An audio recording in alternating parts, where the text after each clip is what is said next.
Welcome to the Nyingma Institute, and there is an interview with Pavi, and I'm Arnaud, and it's about the book Reflections of Faith, which has been published recently by Dharma Publishing.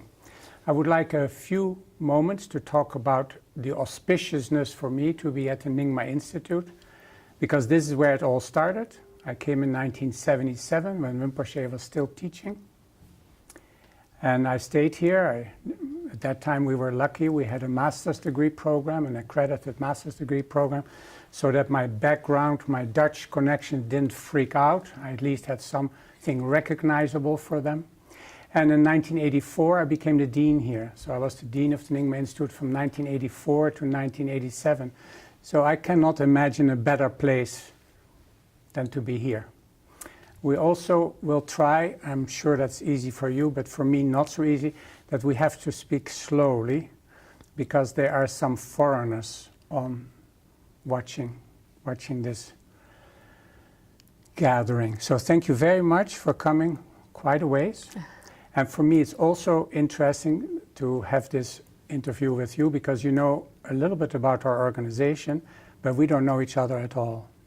So feel free to go ahead. All right. Thank you so much, Arnaud. It's a pleasure to be here and a real honor. I was thinking about when I first heard of the Nyingma Institute. I was at Ratnaling, and I remember having this, this sense of, oh, I'd like to visit someday. And I never imagined that this would be the circumstances for that. So it's a real reminder to pay attention to what you wish for. So your wish came true. There you go. And that really brings me to kind of one of my first questions, and it relates to the subtitle of the book, Fulfilling the Heart's Desire.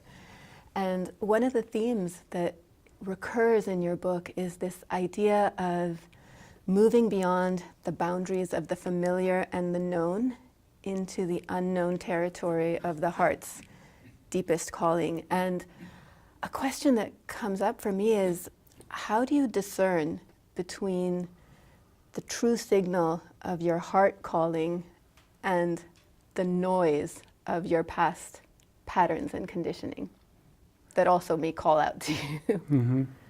Well, first of all, I should say is that when I was the book starts when I was finishing law school, so I was 22 or something.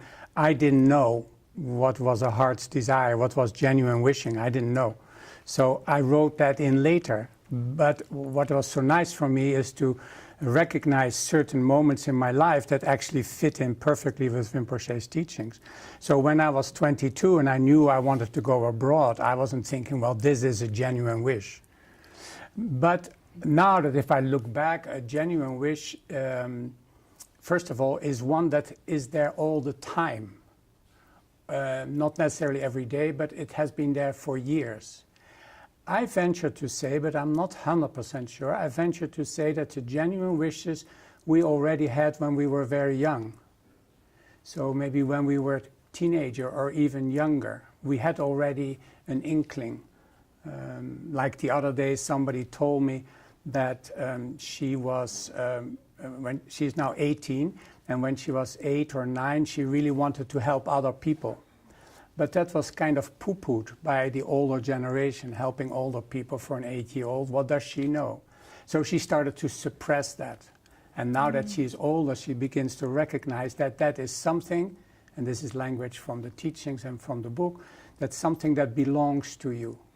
So a wish like, oh, this afternoon I'd like to go to the beach, is a wish that's maybe not there tomorrow, or it's not there if it's raining.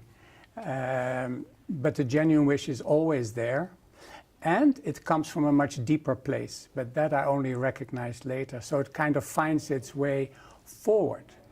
But what I like very much, am I going too fast? No. What I like very much is that the genuine wishes are actually reflected by life already. So it's not only coming from inside, so like it's something on the outside. I write in the first pages of the book that I was really thinking about how to put what I wanted to write about in a format, and there was a big banner on the street that says, write your book.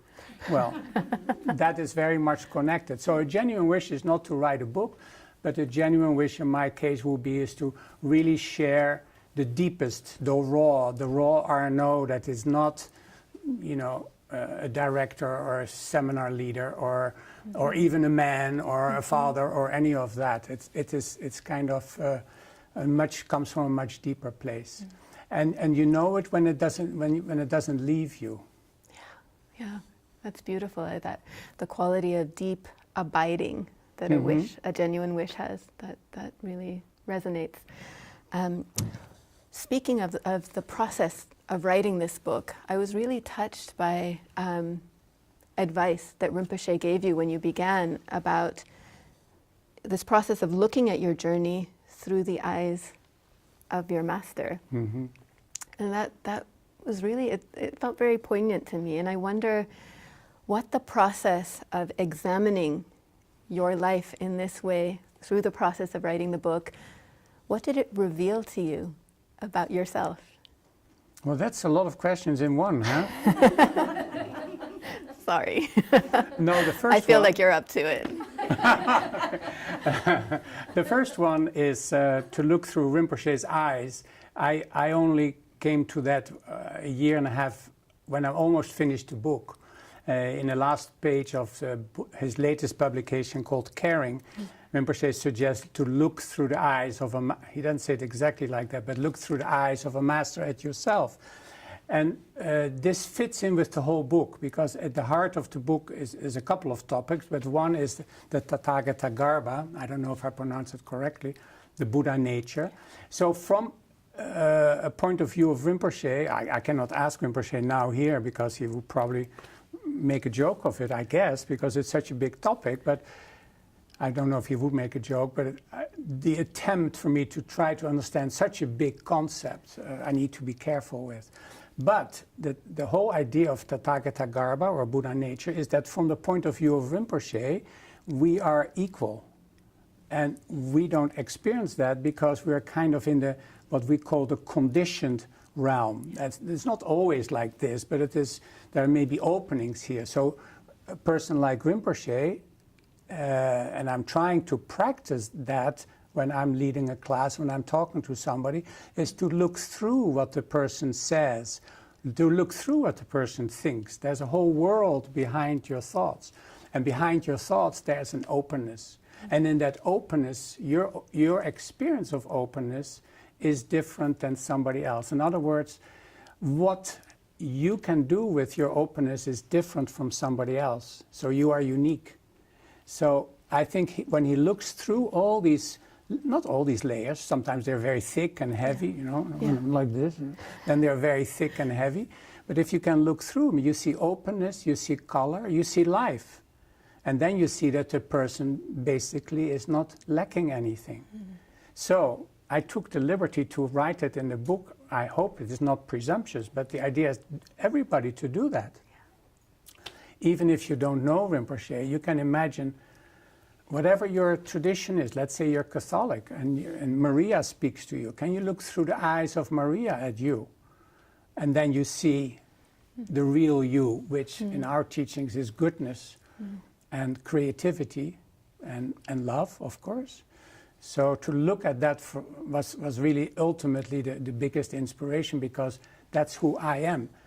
But I want to be very clear. I write talking about me, and I hope that everybody who reads it start to reflect about their life. So don't get interested in when I look through Rinpoche's eyes, what I see. That's just a suggestion for you, for people to read it, to do the same. And it was very revealing to me it was like the ultimate relief, like first of all, that he can see that. And second of all, that is who I am. And I believe, but I don't want to sound too holy, that if I think that, yes, that is me, that's only genuine if I have the same for you. So if I would look at you and I see goodness and love, creativity, then it means it hit me. Otherwise, it's some kind of, I won't say a personal trip, but it's the beginning. It starts with me. I have to start there. but then it starts to go out. And if I'm in that openness, yes, I can, and you too, we can see each other without projections. That's why it's so nice to meet a whole new person. I don't have any projections. The only thing I can see is you're not Dutch. There you go. Very astute. I love that idea of, it's almost like learning to look through the eyes of a master, not just at yourself, but then at everything. Your gaze becomes trained in a certain way, becomes merged with a certain way of of looking, and that's in itself can be transformative. And but there's two kinds of looking. Well, I'll wait for you. Well, I was just going to say that I think it's an act of courage in a way to look at yourself, you know, and courage in the tradition, like the original root of the word is kur, right? It comes back to the heart, and so there is a real. It's an act of heartfulness to be willing to look in that way. Yeah, some people say, well, you have to look in the mirror. I'm not so good at that. I don't wear glasses when I look in the mirror, so I'm still 50 when I look in the mirror. Soft focus. Yeah, yes. Soft focus. Beautiful photoshopped. But no, for me, this looking at myself started really when I started to look at the obstacles that let's say the difficult moments in my life, what was my part in it? Yeah. So I started to look at just my part without judging. So then I forget the person. It's so easy to say, well, my life today is difficult because of you or the organization, or there's not enough money, or 5 reasons why I cannot be myself. Yeah. Yeah. But I cannot be myself to the extent that I'm not, is because of these kind of layers that are in the way. So if I look at myself, I see those layers and I see what's behind it. But that only happens when you stay with it. Like if you jump from image to image, let's say there was a difficult moment in my life, and I look at it and I see different images, then I won't see it. I need to stay with one. So then I see how how contracted, that's a Kumne term, how inhibit's not frozen, it's maybe hard, or whatever it is. So if I stay with that, then that image, whatever it is, begins to loosen up and begins to come flowing again, which in the heart it is flowing, but when we start to think about it, it becomes frozen. So if I stay with it, it becomes loose again, and then I see what's behind it. And of course, I'm ashamed, I'm becoming very much familiar with that word. I feel a little bit shame of how I am sometimes, or a lot of the time. I don't feel guilty or regret. I could, but it is more like, that's not me. And of course, you don't like either the not me part. So, but the kind of shame, like,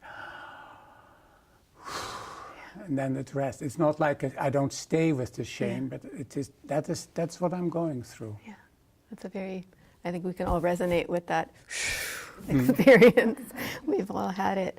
I'm really struck by that phrase you used of staying with it, and how you had certain instincts early on, before you had come to a path, before you had been exposed in a direct way to the teachings, and these manifested at different points in your life. But I'm remembering a time when you were at a dynamic point in your career with the shipping company, and you were on the brink of a super promotion to go head up a division in Japan, and you decided to spend 3 weeks in Bali staying with questions, deeper questions in your heart.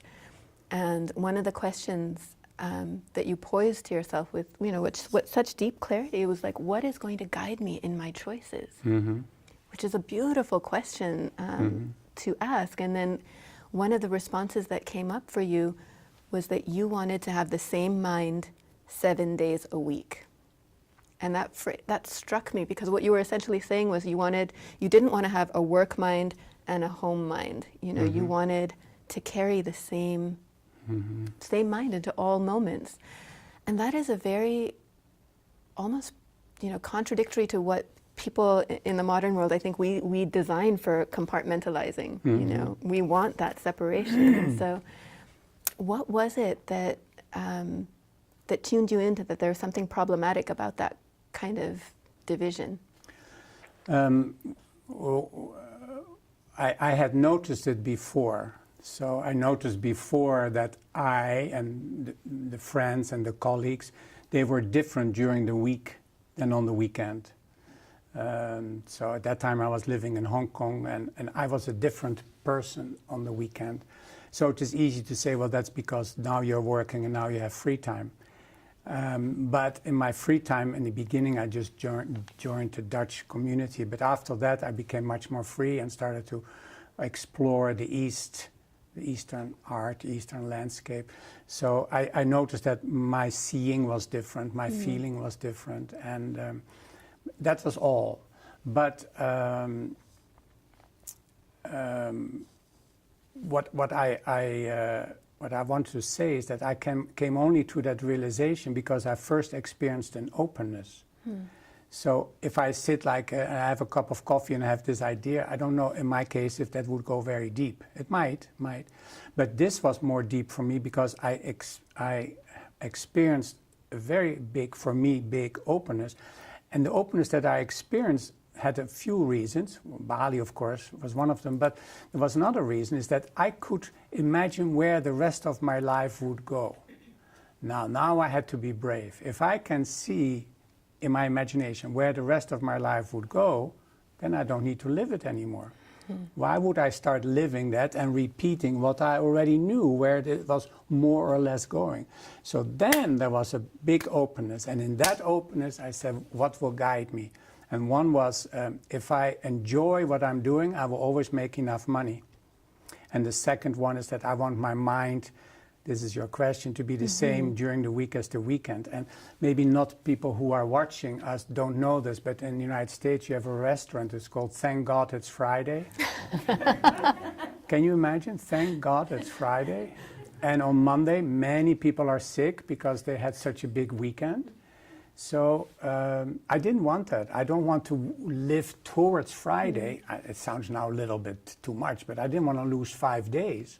I wanted to be the same Arnaud. That's really what it boils down to. So I say it kind of fancy, the same mind, but I wanted to be Arnaud. Yeah. That's what it is about. Yeah. That is profound. I feel like you can, and that's kind of the crux of the book, right? How do you be who you are? And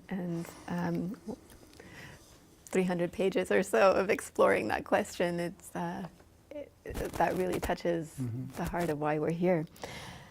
I want to talk about, again, something that is in modern times. We have this relationship to time that tends to be very antagonistic. We literally will use in the language, I'm working against time. I'm running out of time. Time is money. We have these images of scarcity, of this adversarial relationship, and you describe so beautifully a very different possibility in that relationship. And you speak of time as a creative ally, and I think that's one of the most important threads in the book is that the insights from that. I wonder if you could speak a little bit. How come you pick all my favorite topics? They're my favorite too. So. Well, I certainly wasn't very time-oriented. A little bit towards the end of my studies in university, when I started to enjoy, it started with competition. I was very late already, so I was not like ahead of my age group, but in the school I wanted to get faster than the other people, so I started to give myself deadlines.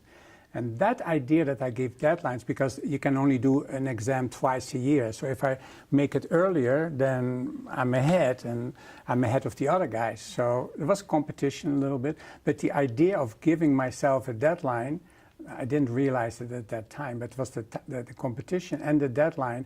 And I realized something which I'm sure many people realize, is that when you grow up and you want to play outside, I don't know if we can go that far back, but when you want to do something, your parents probably will say you first have to do your homework. So now my homework goes very fast. Or, you have to write a paper and you wait and you wait and you wait. You have 3 weeks and suddenly tomorrow it's due. So now I write it, and because it's due tomorrow. And then when I look at what I've written, I'm surprised. It's much clearer, concise, and I thought, did I write that?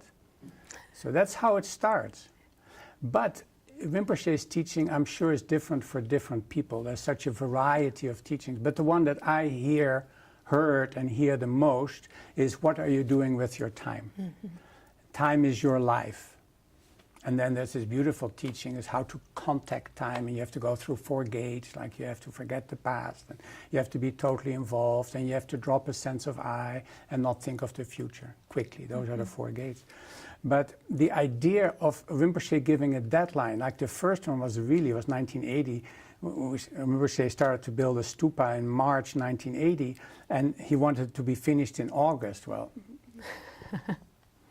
so, and my main question that I asked the 4 men, who we're still working with on what we're doing now, I asked him, do you think we will make it? And he says, that question doesn't help. In other words, you need only to engage mentally and energetically with what helps to make that deadline. But that's just the beginning. But now I'm much more, very, very great affinity for time. If we weren't on a public with Facebook and Zoom, if we weren't there, I would say it's like God. Mm-hmm. You know, it's like having God. Good thing we're not there. No, yeah. It's like having God on your side, having time on your side. If it's true that time is your life, and you have time on your side, that means you have life on your side. Now, that's just the beginning. So Rinpoche started to give deadlines. Then we had, when I worked at Dharma Enterprises, we had serious deadlines because we had to pay the bills.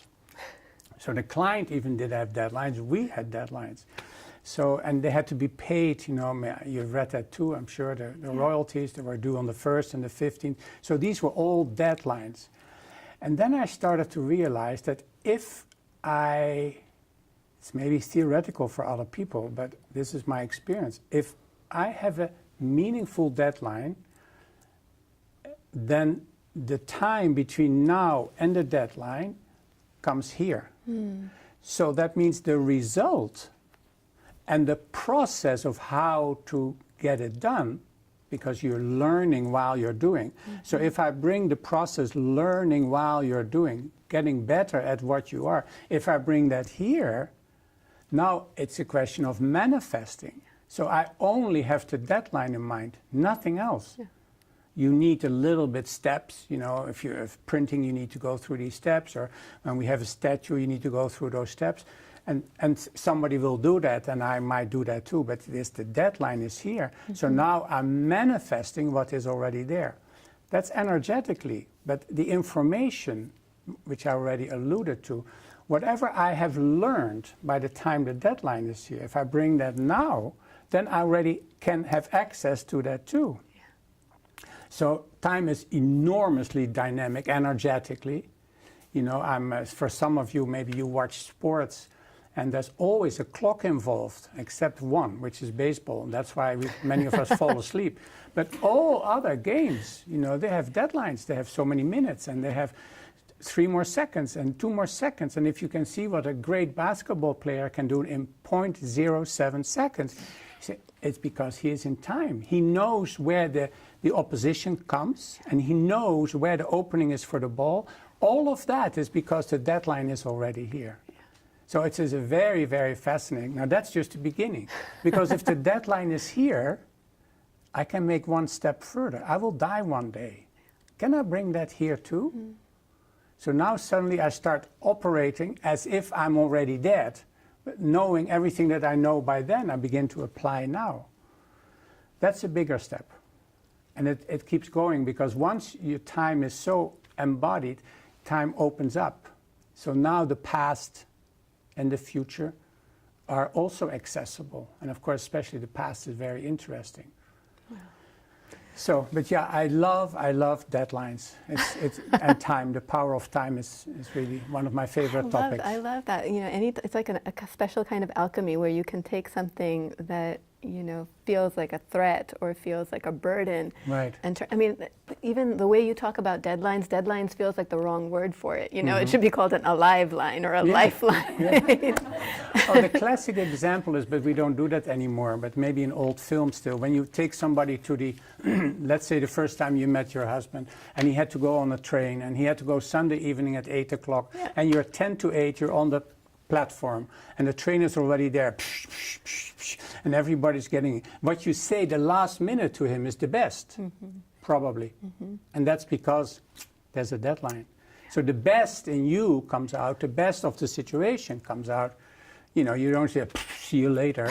No, it's something very profound because time goes to the deepest place. Yeah, that's beautiful. Did you ever take him to the train? I have, yes. Well, maybe some people say, No, it's true. Just being aware of impermanence. and people who are dying, you know. You hope that the person who's dying is still clear enough to say something, and that's usually so naked, you know, there's nothing in between anymore. So it's probably so revealing what they will share. And every moment can be that way, in a sense. Yeah, but in a through sense, work, it's the easiest. Yeah. But if you start in your more personal context with Yeah. your relationships or your children, or you know, we have this weekend, we have 6 hours, and once in a while say, you know, we have one more day together. Yeah. Well, so you know, and then maybe not here, but again, I just want to mention you have this way of talking about what it means to be in time.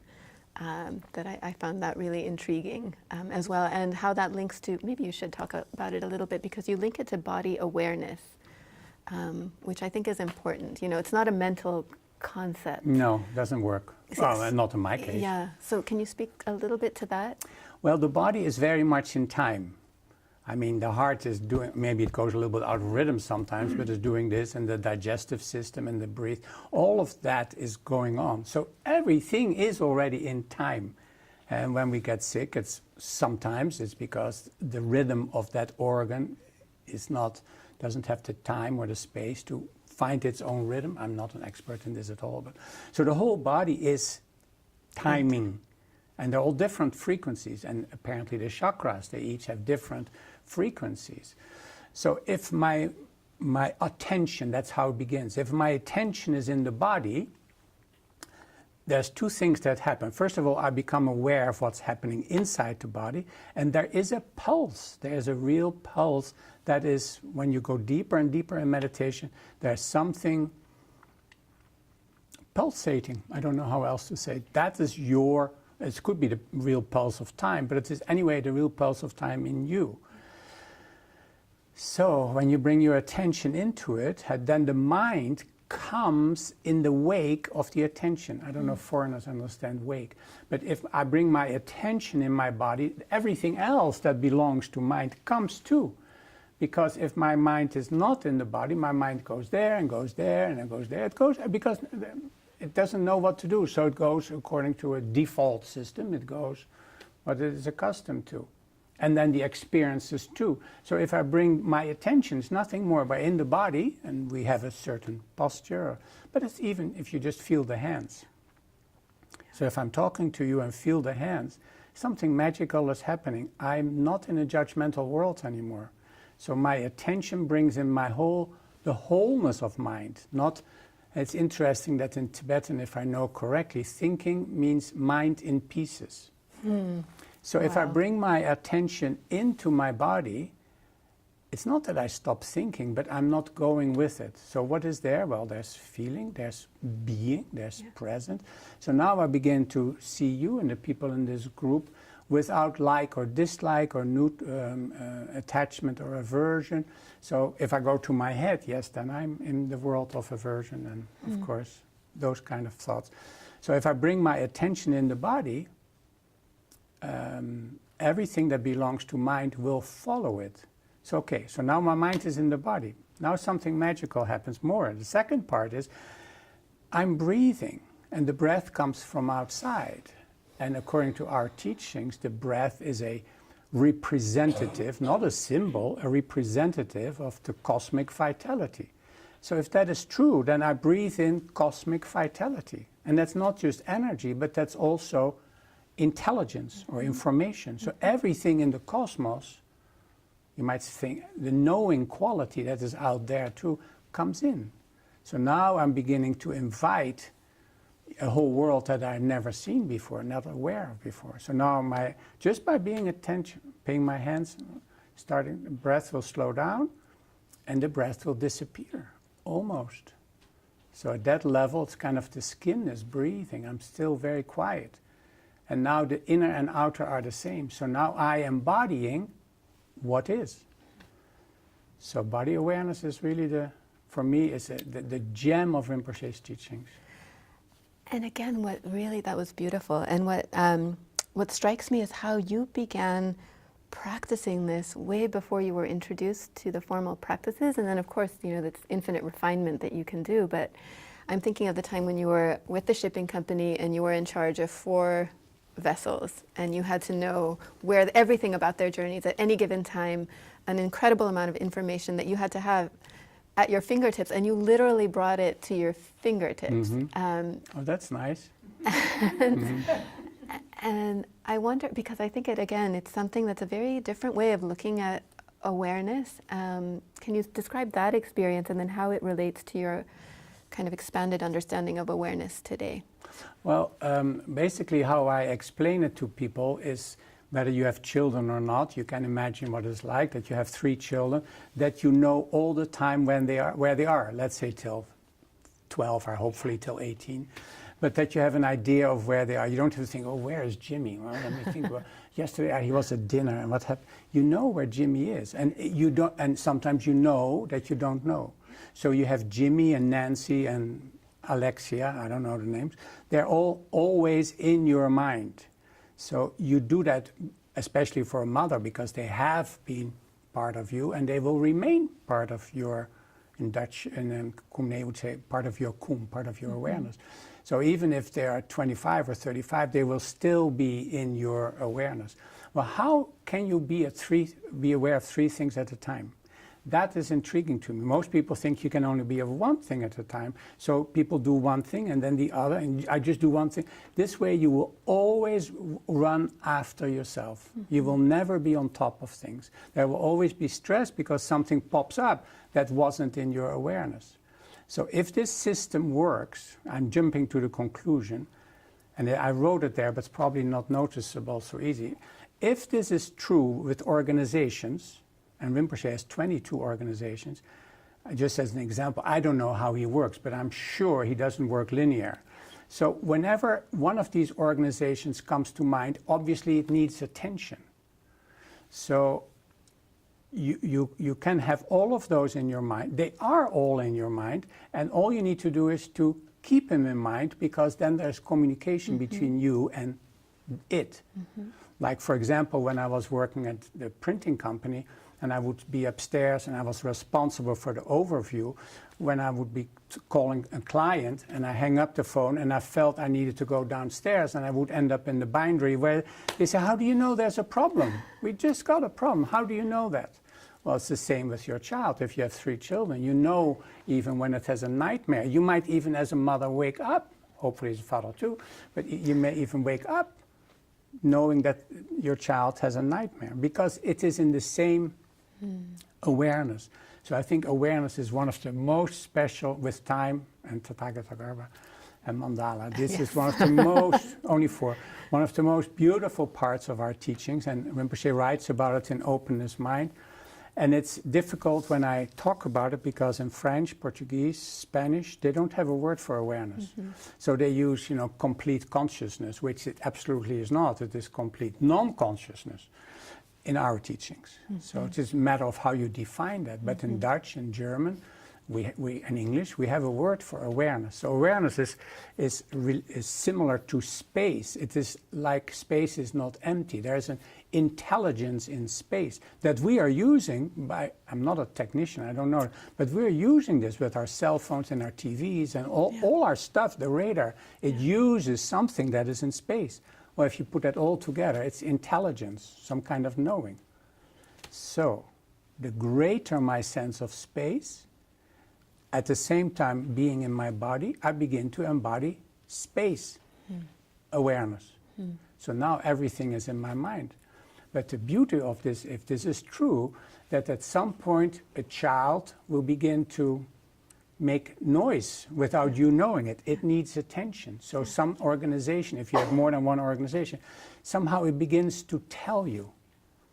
Now I have a personal experience, and then I end with it. One that I was really convinced that this was true is when my son was in a play here in school, And I had to pick him up. I had to pick him up at 10 to 10 in the evening. So I would just tell myself, I have to be there at 10 to 10. And around 9 o'clock, I started to get ready. So I didn't have to put an alarm clock. I didn't have to look all the time. Is it time? And calculate how many minutes. My body would tell me when it's time to leave. Yeah.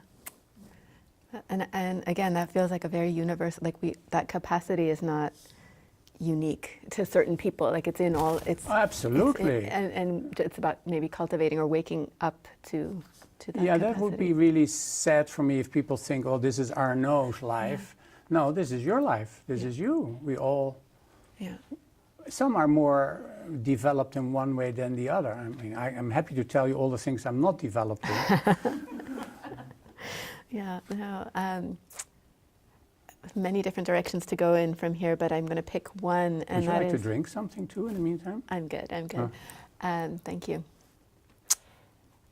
I feel like one of the things we struggle with in modern times is staying connected to a sense of the sacred, and also of staying connected to our hands. And so much of our work has become more abstract, and a lot, your career has spanned so many different, and career seems like a reductive word for what you've done. Like the work in its manifestations has taken so many different forms. I was particularly intrigued by the time when you were working on a sacred task with your hands, and the Enlightenment Stupa comes to mind. Mm-hmm. Can you speak to what working with our hands and that connection to the sacred affords us? Well, I should first tell you, which I wrote too, is that where I come from in the Netherlands, we, much to my embarrassment, we look kind of down on people who work manual labor. Maybe if you're a very special artist and you work with your hands, or maybe that's okay. But in general, you need to work with this. So, and the first time that I realized this is when I was at the Institute. In those days, we did mass mailings. So we bought a mailing list, and then we had to put stamps on it, and we had to do bulk mailing. And the atmosphere was, we were with, I don't know, 6 or 8 people. We were doing all these envelopes, and then we were doing, it was so, I felt like I never feel when I work with this. I don't feel like that. Yeah. So there's something related to the body and the hands. So, and while we were working, I wasn't judging. Hey, like, why don't you work so fast? Or no, that person did this, that person did that. And of course, you make a line as quickly as you can. So we were all important. So all these wonderful qualities came there that I would describe now as feeling experience. So, and with your hands, we have a very nice saying in Dutch and English, the future is in your hands. And then you need to do something with your hands to make a change. So if you're only working up here, I'm inclined to believe that you kind of stay stationary. I mean, you may expand here, you may be creative that way, but it doesn't affect the body necessarily. And you get more excited, and then you have to be creative again, so it gets higher and higher pressure. If I'm in the body, I don't feel that pressure to be creative. I am creative, so I don't need to worry about my next act of creativity. Now, the connection with sacred is interesting. It's a little bit beyond me to say anything useful about that. But Rinpoche writes that there are 3 levels. There's the outer level, and what we see, and then there's the inner level, my thoughts and my images, and then there's a 3rd level, and he calls that the sacred energy called myself. So I'm interested in that self, the sacred energy called myself. How can you get in contact with it? I don't know a quicker way than through your hands. It could go through, let's say, the mind, but you will not embody it. So the embodiment has to go through the body. So if I don't feel it in the body, or I don't use my body, I cannot sustain that relationship. So if I'm involved with the sacred energy of myself, but it's also miraculous. Rinpoche gives us projects. I have no idea what I'm doing. If you followed the book, we gave Rinpoche, this happened in the Institute. We had can I go a little bit side street? Yeah, absolutely. It's your interview. I was at the Institute. We have a 6-month program, which became an 8-month program.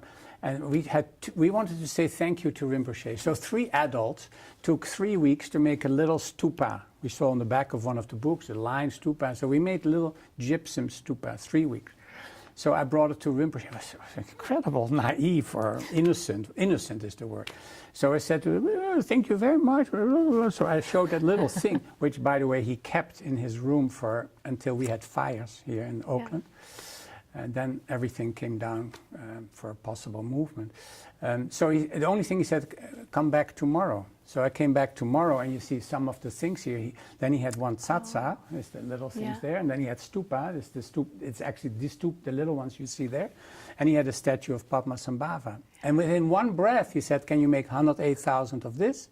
I know this goes too fast for foreigners, but 108,000, 108,000 of tsatsas, and the same of Padmasambhavas, and of the stupa, 1,080. And that meeting was 2 minutes. So there is something, he reflected, he brought in the greater into the smaller. And so I didn't know, I can talk about a tsatsa for 5 minutes, but that's not why I made them. I mean, I can talk about a stupa a little bit, but I don't know much. And Padmasambhava is certainly a big mystery. Why do we make Padmasambhava? We're going to make now a 26 feet tall Padmasambhava, 8 meters. Wow. I'm just happy that we do it. Do I know what it means for the world? No, I don't. But the master, Rinpoche, we don't call him master, but for people to understand it, the master says this is a very important contribution to the energetic forces that are prevailing in the universe. Instead of them being chaotic, that they become more harmonious. That's fine with me. I mean, I'm already starting. Mm-hmm. So I don't know if I can do it any other way than through my hands. Mm. Beautiful. And it brings me very naturally to my next question, and that was around, repeatedly in the course of your life, you have been invited into projects of an inconceivable magnitude in which you have often zero experience prior, right? All of them. Yes. And what struck me was how, in the wake of that, you know, you're extended that invitation, and your response is always yes. And I'm wondering, where does that yes come from? And I think why it feels significant is, in this time, there are many challenges that seem inconceivable, you know, in front of us as a society. And I think the tendency of a mind is to think, I'm just one person, I'm limited in my capacity.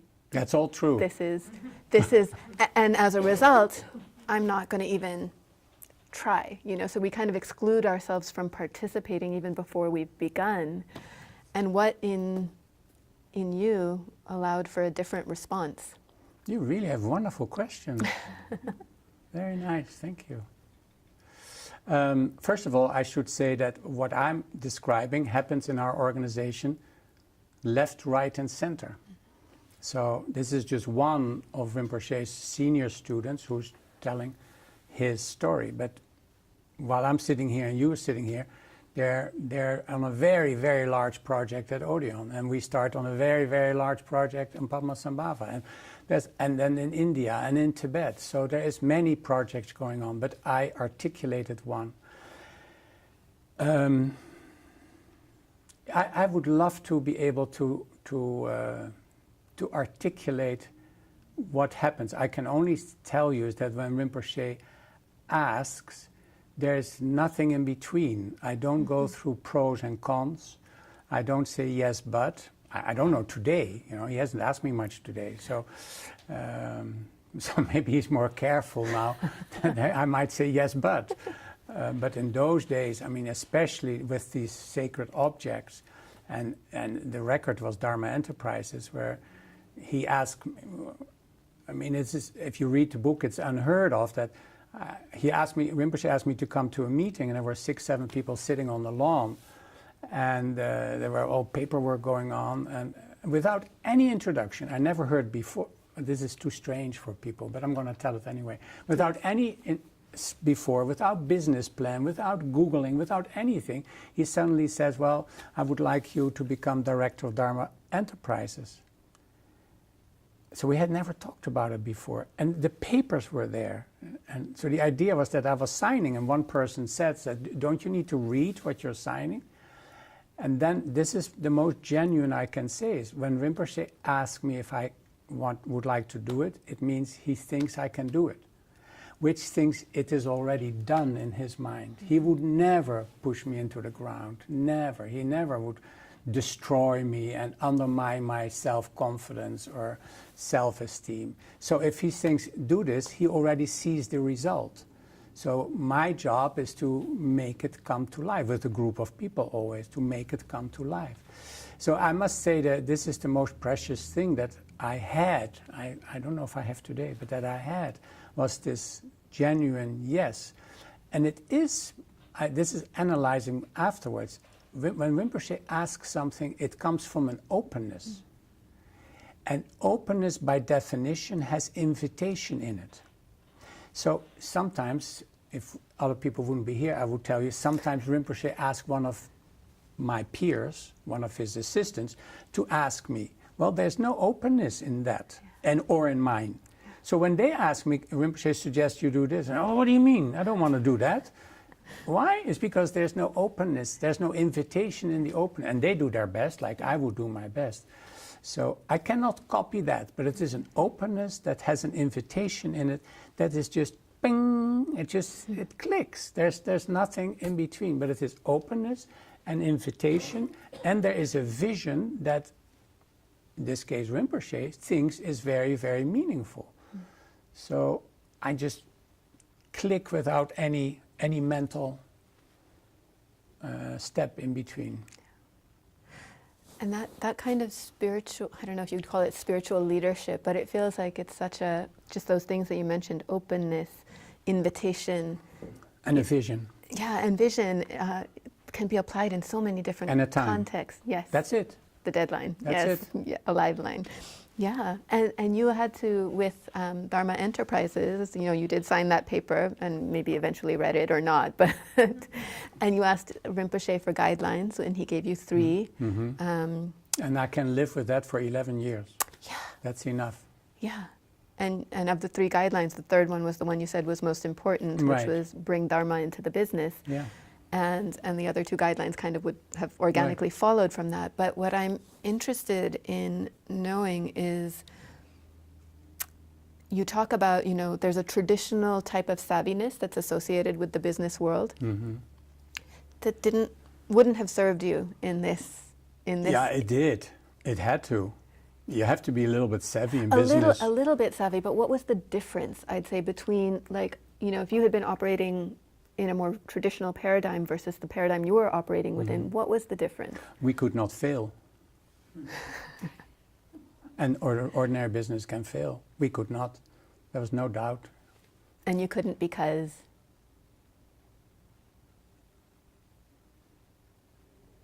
Yeah. The Buddhist answer for that is that most business are ego-oriented, and that has a timeline, that has an expiration date. And this vision had no expiration date. It was not an ego deadline. Ego was not involved. I'm not saying my ego was not involved, but in the vision there was no ego. It was to benefit. And if the benefit the more people benefit, that's 1, and 2, the longer in time, then that benefit starts already echoing back. And in normal business, there's nothing echoing back. It's all about the investors.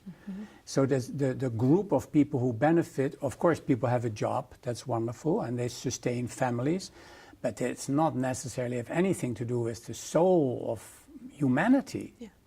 So if you can give your work a touch, a taste of the soul of humanity, you can go for a very, very long time. So, but it's not. It's only for the investors, and they go bankrupt. Very simple. We could not go. I would say we cannot go bankrupt. Well, why not? Well, because blah, blah, blah. But it's because it's not part of the vision. Bankrupt is when your eyes are bigger than your stomach. You think we're going to do this, we're going to do this. In the printing world, they bought these very fancy presses, printing presses, and they didn't realize that, you know, you need to feed them. So we did big. We did big things, but it wasn't too much. So it wasn't too much. So we grew, but it was always for the benefit of more than a few investors. I'm not against investors, not at all. But the more people benefit, the easier the job will be. I think about this idea of the creative potential of constraints, and sometimes we think... Say that again? The creative potential of constraints. So having an unlimited field to play in can sometimes lead to very little innovation or very little evolution, and there's something about engaging with your constraints, and particularly when those constraints are rooted in Dharma, that there's kind of something groundbreaking that can take place. And to me, I think that was part of the story. What do you mean by constraints?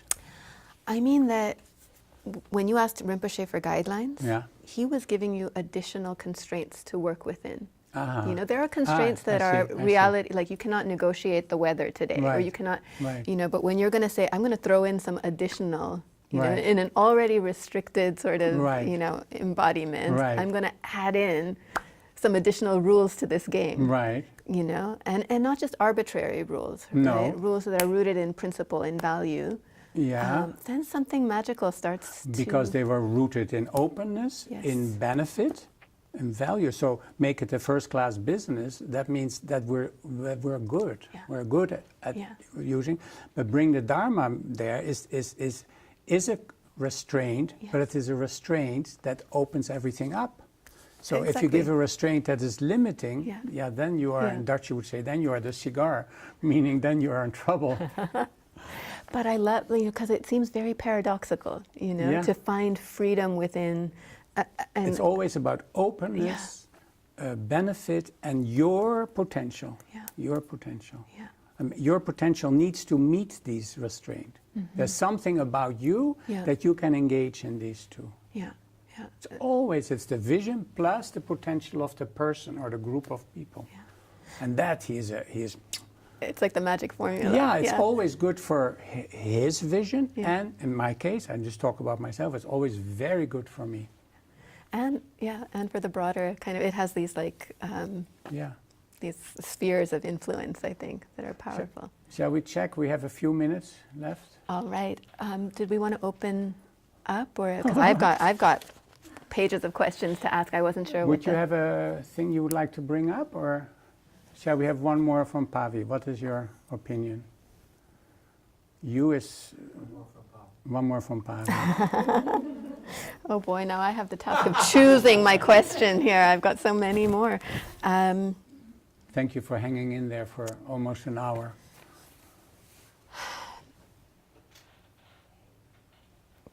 Maybe I can try and fold two questions into one. You here. do all the time. I know, but now that I have the pressure of the deadline, all right. The two questions I want to ask is, one are, in these times we live in, what do you feel are the most relevant elements of Rinpoche's teachings that you feel directly serve, the needs of our times? And the other question is, That's no small one. Huh? That's no small one, I know. So 7 minutes is an infinity, a small infinity here. You talk about, it was a phrase that really struck me, in the remaining years that I have, wanting to practice this highest aspiration of... You read that too? Experiencing the self as mandala. Yeah. And without even knowing what that meant, it touched me, deeply. And so I'd love you to speak to that piece as well. I think if you would ask most of our organization people what Rinpoche would think is the biggest contribution, they would probably say his teachings on mind. And Rinpoche's original vision supposedly was to contribute to Western understanding of mind. But when he started to teach, he focused on the body. And he presented that by Kumne. And Kumne, even in our own organization, is often pushed aside by working with the physical body. It's not. working with Kumne, you use the physical body to awaken awareness of space. So, and that means the body of knowledge. It's the end of the book. The first book says, awaken the body of knowledge. I don't know a more beautiful thing. So for a person who's in his 20s or 30s or 40s, what is the most important thing to find out is what is your mission? What is calling you? And Rinpoche said that to me, to many others probably too. But when I gave him my first book, he says there's a major chapter missing. I gave him the book, says here it is, and he said there's a chapter missing, and what the chapter is missing is that you are, you, me, everybody, you're on a mission. And that speaks to me. And I don't know what my mission is, but I can ride the wave of being on a mission. I think it's the best thing that you can say to your children, is you are on a mission. And the world is waiting for you. There's something about me and about you that you can contribute to this world. In that process, I think it's very important to do Kumne because it works with the body. It opens up the chakras, not just these, but everything else. So Kumne is essential. Working with time is essential. And the body includes the senses. And then finally, working with the mind, but the mind is not the thinking mind. Mind is the sensing mind, is to be aware. And that includes seeing and knowing and feeling and smelling and tasting. So you come back to awareness. And what was the other one? Experiencing the self as mandala. Ah. Your mission. I didn't know what I was writing.